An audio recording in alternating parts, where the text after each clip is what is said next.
High, কেমন আছেন? আশা করি সবাই ভালো আছেন। তো আজকের এই ভিডিওর মধ্যে আমি আপনাদের দেখাবার চেষ্টা করব। আমি কালকে রাত্রে একটা ট্রেড নিয়েছিলাম।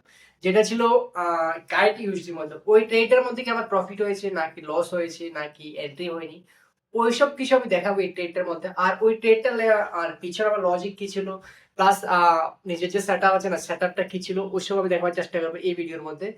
তো তোমরা ভিডিওটা সম্পূর্ণ দেখার চেষ্টা করবে, কারণ এই ভিডিওর মধ্যে আমি শুধু আমার ট্রেডটা দেখাবো না, আমি কোন লজিকে ট্রেডটা রয়েছি, আমার ট্রেডটা নেওয়ার পিছনে সাইকোলজি কি ছিল আর আমার মধ্যে ইমোশন কি ছিল, ও সব কিছু দেখাবো, প্লাস বোঝাবার চেষ্টা করবো। বেসিক্যালি কাল রাত্রে অলমোস্ট কয়টা ২টার সময় একটা ট্রেড নিয়েছিলাম, যেটা ছিল কাইট ইউএসডি। এবার তুমি কাইট ইউএসডি কোথায় এটা যদি জানো না, তাহলে তো আর কিছু করার নাই। কাইট ইউএসডি বিটিসির মধ্যে একটা স্টক, বিটিসির মধ্যে একটা স্টক, যেরকম ইন্ডিয়ান মার্কেটে এনএসসি বিএসসির মধ্যে অনেকগুলো স্টক থাকে, সেরকম kite USD, river USD, piping, এগুলো হচ্ছে অনেকগুলো স্টক যেগুলি পরে হচ্ছে বিটিসি বিটকয়েন আন্ডারে। তোমরা যদি কেউ ইউএস মার্কেট ট্রেড করো তাহলে তোমরা জানতে পারবে, আর যারা ইন্ডিয়ান মার্কেট এখনো ট্রেড করো তাহলে ভাই তোমরা জানতে পারবে আমি কি বলছি। ঠিক আছে? তো আর ইন্ডিয়ান মার্কেট এখন একটু জটিল হয়ে গেছে, আগের থেকে অনেক জটিল হয়ে গেছে। ট্যাক্সের ব্যাপার, প্লাস ব্রোকারেজ বেশি, প্লাস তোমার এই লেভারেজ ঠিক মতন মিলে না।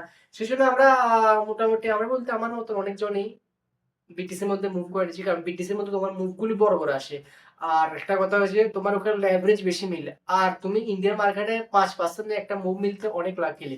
কিন্তু বিটিসি মার্কেটে এক একটা স্টকে একদিন অলমোস্ট 50, 60, কালকে তো একটা কত, কালকে ওটা কি স্টক ছিল জানি, একটা স্টক ছিল ওটা 107 মাসে, এটা মোটামুটি এক নাম্বার রান করেছিল। তুমি কখনো মানে বুঝতে তোমরা ভাবতে পারবে ইন্ডিয়ান মার্কেটে এক একটা স্টক 100% রিটার্ন দেওয়ার জন্য অলমোস্ট 2-4 বছর সময় নেই, কিন্তু বাট ইউএস মার্কেটে তোমার 100%, 150% স্টক জরি কি বলে ওইটা মুভ আছে না, ওইটা অনেক কম সহজে কম সময়ে দিয়ে দেয়। এই জন্য আমরা বেশিরভাগ ট্রাই করি বিটিসি মার্কেট ট্রেড নেওয়ার জন্য। আর এই ট্রেডটা নেওয়ার পিছনে লজিক একটাই ছিল, বিটিসি দুদিন ধরে আমার মোটামুটি আপ ট্রেন্ডের দিকে যাচ্ছিল। সেই উদ্দেশ্যে আমরা ট্রেন্ডকে ফলো করে ট্রেন্ডের সঙ্গে গিয়ে আমরা এই ট্রেডটা বানিয়েছি, যেটা ছিল কাট ইউএসের মধ্যে।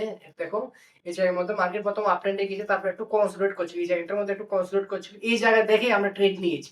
এই বেসিক্যালি এই ছোট্ট একটা জায়গা থেকে, এবং এটা নিচে অ্যাসেট লাগিয়েছিলাম, বাট আমাদের অ্যাসেটটা কাটিয়ে দিল। অ্যাসেটটা কাটার পর মার্কেট দেখো এখন উপরে যাচ্ছে। তুমি যদি বিশ্বাস না হলে এখনো লাইভ মার্কেট ট্রেড করে দেখতে পারো। তোমাকে যদি অ্যাকাউন্টই না থাকে তাহলে তুমি কিভাবে দেখবে? তাহলে তুমি এখন ইউটিউব বলছি, গুগল গিয়ে সার্চ করো kite USD, Upstox, sorry kite USD, delta exchange bitcoin stocks, এটা লেখার পর তোমার সামনে আসবে, প্রথম লিংকটার মধ্যে ক্লিক করলে একটু দেখবে ট্রেডিং ভিউর একটা চার্ট ওপেন হয়ে গেছে। এই ট্রেডিং ভিউ চার্টের মধ্যে তোমরা দেখতে পারবে। আর কালকে এই ট্রেডটা নেওয়ার পিছনে আমাদের ইমোশন বলতে কি ছিল, ইমোশন কিছু ছিল না, কারণ ট্রেডটা আমরা লিমিট অর্ডার লাগিয়ে ছেড়ে দিয়েছিলাম, একটা কনফার্মেশনের পর লিমিট অর্ডার লাগিয়ে এটা ছেড়ে দিয়েছিলাম। যার কারণে ট্রেডটা এন্ট্রি হতে হতে আমাদের, আমরা ঘুমিয়ে পড়েছিলাম, এবং সকালে উঠে দেখি ট্রেডটা অ্যাসেল দিয়েছে। কারণ কতক্ষণ থাকবো ভাই একটা চার্টের মধ্যে, আমাদের তো সকালে ডিউটিও যেতে হয়, সাথে সাথে কিছু শরীরের দিকে একটু খেয়াল রাখতে হয়। সেই জন্য আমরা কনফার্মেশন পাওয়ার পর আমরা এন্ট্রি করে দিই, লিমিট অর্ডার অ্যাসেট টার্গেটটাকে ছেড়ে দিই। সকালে উঠে দেখি কি না কি হয়, অনেকগুলো তো যায়, আবার অনেকগুলো যায় না। তোমাদেরকে এই জায়গার মধ্যে শেয়ার করে তোমরা হয়তো আমার সঙ্গে যারা পুরোভাবে যুক্ত আছো, জড়িত আছো, তারা বলতে বুঝতে পারবে। আর কথা হচ্ছে, আমি যে আগে ভিডিওগুলো আপলোড করতাম এগুলো ছিল হিন্দি ভাষায়, এখন হচ্ছে বাংলা ভাষা, যার কারণে অনেক মানুষের হয়তো বুঝতে সমস্যা হচ্ছে, আমার অনেক সাবস্ক্রাইবার বুঝতে অসুবিধা হচ্ছে। আর তোমরা যারা নতুন ভিডিও দেখছো তারা, আশা করি তোমাদের এই ভিডিওটা ভালো লেগেছে। ভিডিও ভালো লাগলে ভিডিওটা লাইক করে দাও, চ্যানেলটাকে সাবস্ক্রাইব করে দাও, কারণ ভাই একটা ভিডিও বানাতে অনেক পরিশ্রম ভাই। দেখো ভাই ঘাম কিভাবে পড়ছে, তোমাদের ক্যামেরার মধ্যে বুঝতে পারছি না, বাট অনেকটা ঘাম পড়ছে। আমি একটা দেখে আমার কলার মধ্যে, এগুলো দেখে অনেকটা ঘাম পড়ছে। তো সেটাই। তো এই ছিল আজকের ভিডিও। আই হোপ তোমাদের ভিডিও ভালো লেগেছে। যদি তোমাদের ভিডিও ভালো লাগে থাকে তাহলে ভিডিওটা লাইক করে দাও, চ্যানেলটাকে সাবস্ক্রাইব করে দাও, এবং দেখা হবে আরেকটা ভিডিওর মধ্যে।